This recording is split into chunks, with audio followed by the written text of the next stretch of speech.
આગળ સમાચારો તરફ નજર કરીએ તો મોરબી જિલ્લા કલેક્ટર સ્વપ્નિલ ખરે દ્વારા ટંકારા ખાતે મામલતદાર ઓફિસ તાલુકા વિકાસ અધિકારી ઓફિસ તેમજ ખરીદ કેન્દ્રની આંશિક મુલાકાત લેવામાં આવી હતી। મહત્વનું છે કે આ સરપ્રાઇઝ વિઝિટ દરમિયાન કલેક્ટરે કચેરીની વહીવટી કામગીરી નાગરિકોને અપાતી સેવાઓ અને ખરીદ કેન્દ્રની વ્યવસ્થાઓનું સ્થળ પર જ ઝીણવટભર્યું નિરીક્ષણ કર્યું હતું।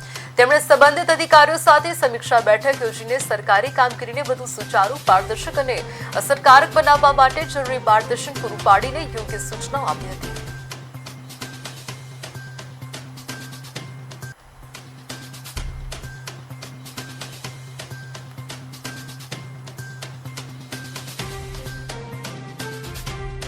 કરવામાં આવે જે ખરીદની પ્રોસેસ છે એ પણ કેવી રીતે સારી રીતે થઈ શકે અને સર્વિસ પણ સારી રીતે જોઈ શકે એ બાબતે સૂચન કરવામાં આવ્યા છે। ખૂબ સારી કામગીરી ટંકારા મામલતદાર ઓફિસ અને તંત્ર દ્વારા કરવામાં આવી રહી છે। વધુ સારી રીતે થાય તેના માટે વિવિધ સૂચનો કરવામાં આવે છે। બાબતે પણ કરવામાં આવે જે ખરીદની પ્રોસેસ છે એ પણ કેવી રીતે સારી રીતે થઈ શકે અને સર્વિસ પણ સારી રીતે જોઈ શકે એ બાબતે સૂચન કરવામાં આવ્યા છે। ખૂબ સારી કામગીરી ટંકારા મામલતદાર ઓફિસ અને તંત્ર દ્વારા કરવામાં આવી રહી છે। વધુ સારી રીતે થાય તેના માટે વિવિધ સૂચનો કરવામાં આવે છે। બાબતે પણ કરવામાં આવે જે